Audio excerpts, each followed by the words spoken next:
Good evening, everyone. Welcome to Black Logic.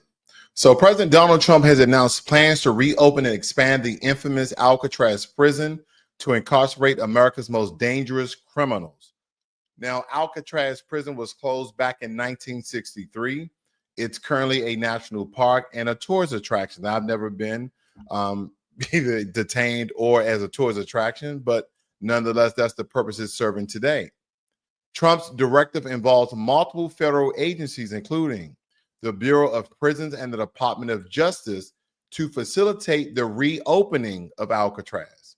And many critics, including Representative Nancy Pelosi, have dismissed the plan as unfeasible and political. And quite frankly, Alcatraz was the most expensive prison to run during this time. Now, compared to other prisons that were not on its own island in New York, but it was on the mainland, so to speak, the average price per prisoner was $3 on mainland. And this is back in the late 1950s, early 60s. And for each inmate in Alcatraz, it was roughly $10 or more. So we're looking at a more significant prison that is to be ran that's 3 times more expensive to operate than those prisons that's on the mainland, so to speak. So again, a lot of Democrats, a lot of liberals are stating that this is a political stunt and that there's no way that he can feasibly, financially, reopen Alcatraz, that this is this political theater and this is a political stunt. So why is Donald Trump doing such a thing? Is this to sharpen or smooth out his image of tough on crime and tough on immigration? This may just be a part of somewhat of a master plan that Donald Trump comes with altogether that, again, goes nowhere fast. So these are some of the things I want you guys to think about this evening. If you're new to Black Logic, please hit the subscribe button as well as the notification bell so you are notified every time I release a video or go live. Benjamin Netanyahu, Prime Minister of Israel, he has announced an intensified military offensive in Gaza, aiming to defeat Hamas and occupy the entire enclave. Keyword, occupy.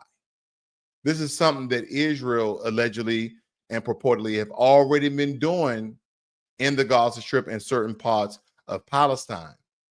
This particular plan includes relocating Gaza's population for their own protection, and a move that has sparked international condemnation and concerns over humanitarian violations. And the UN, out of all, has aided agencies to come in together to express the alarm over the potential for increased civilian casualties and the worsening humanitarian crisis. This sparked my interest for one reason and one reason alone. When we speak about the Gaza Strip and President Donald Trump and some of the comments that he's made regarding the Gaza Strip, do you guys remember these headlines here? Why does Trump want to take over Gaza and he could do it? And how could he do it? Or he can do it, so to speak. And this is back in February of this year. So this is not old. This is within the past 90 days that Donald Trump spoke about taking over the Gaza Strip.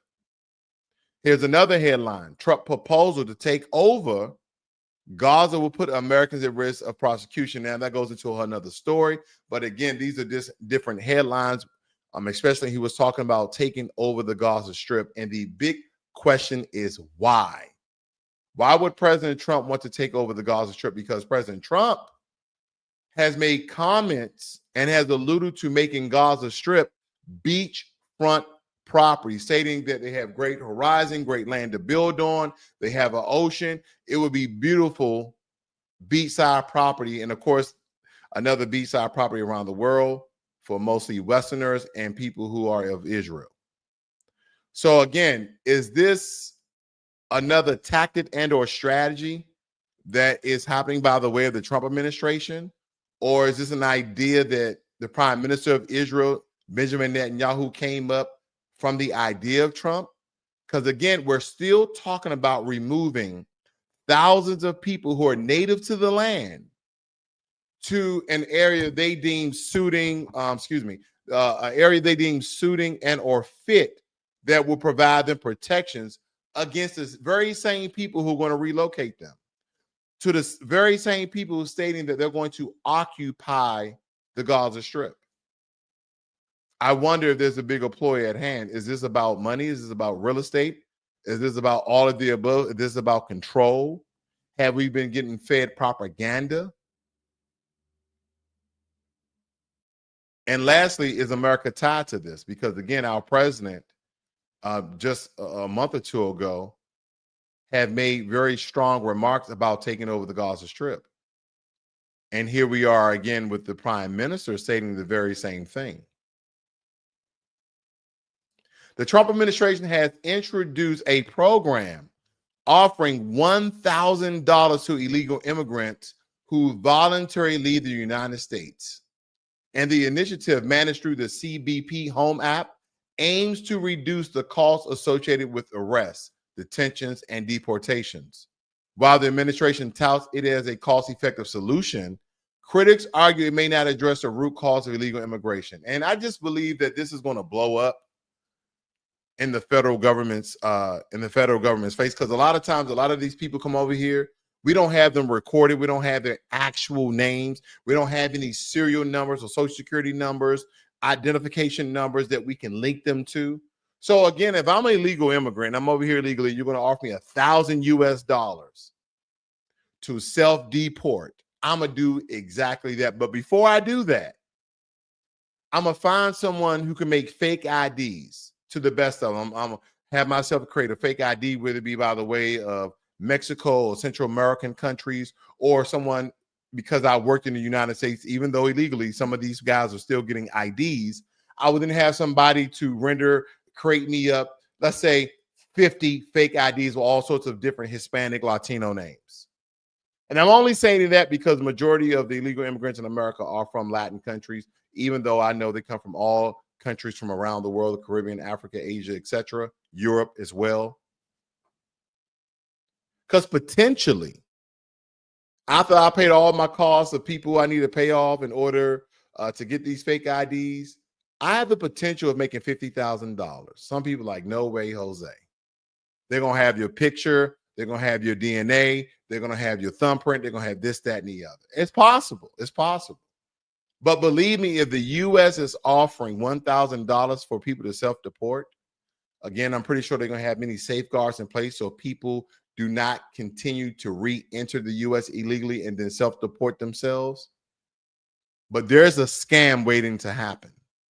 Now, my scam wasn't really complex. It was very surface, something off the cuff that I just thought about. But again, given more time, given the amount of money that's being offered, so people can come up with some very extravagant scams and really take from the American government more so than they already have. That's what this story has me leading to a lot of scams that are going to occur, especially when you dangle the carrot of $1,000 to people who are illegally in the country. We're going to pay you to leave our country. I want you guys to think about that. And I'm not calling illegal immigrants terrorists, but it's as if we're paying a ransom because you're holding a virtual gun to our neck. You're holding a virtual gun to our head. So we're going to offer you ransom money in order for you to stop, in order for you to leave the premises, so to speak.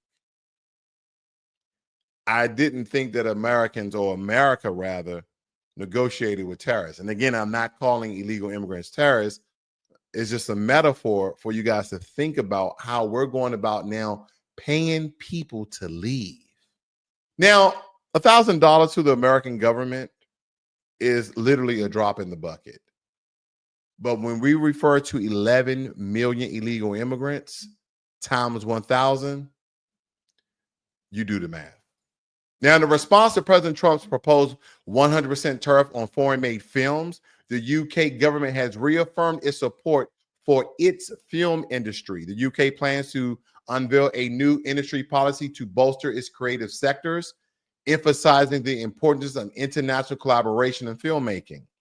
Industry expert warned that such tariffs could disrupt global film markets and harm both US and UK film industries. That is because it seems as though that Hollywood is drying up.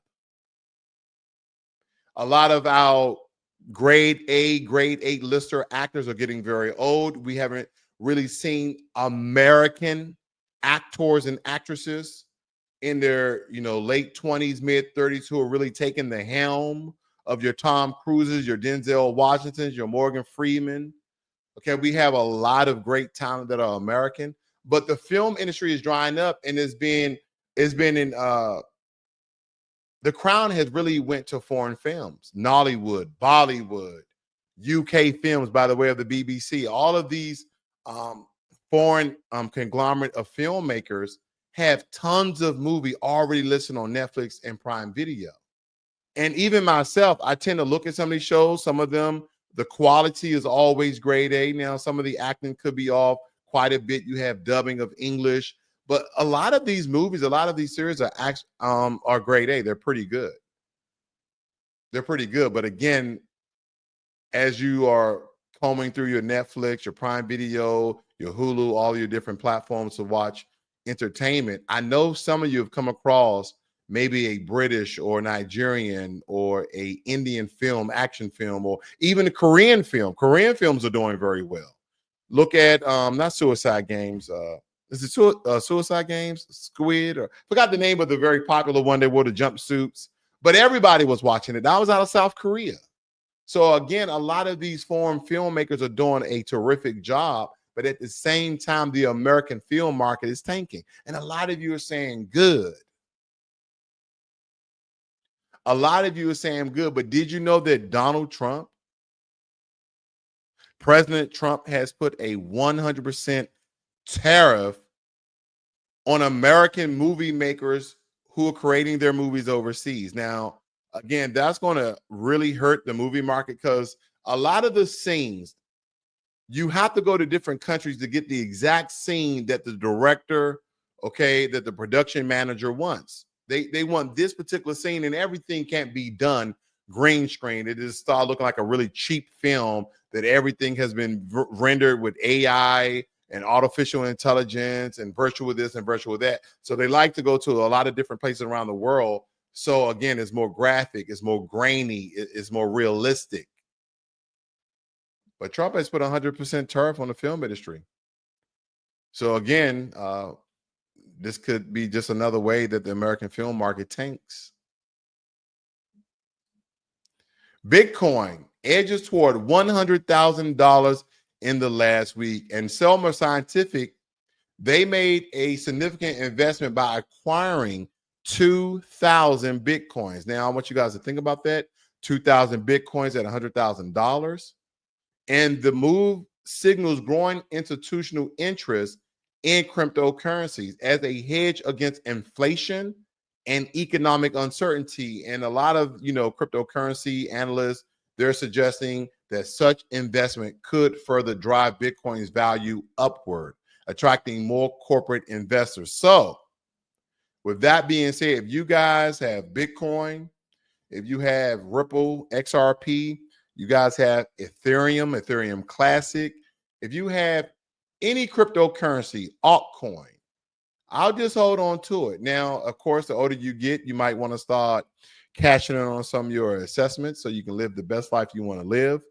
But if you're in your 20s, 30s, 40s, and 50s, and you have cryptocurrencies, you have Bitcoin, I'll just hold on to it just a little bit longer as Bitcoin and a lot of other digital currencies are surging on the markets. You guys have a great, wonderful evening. This is Black Logic.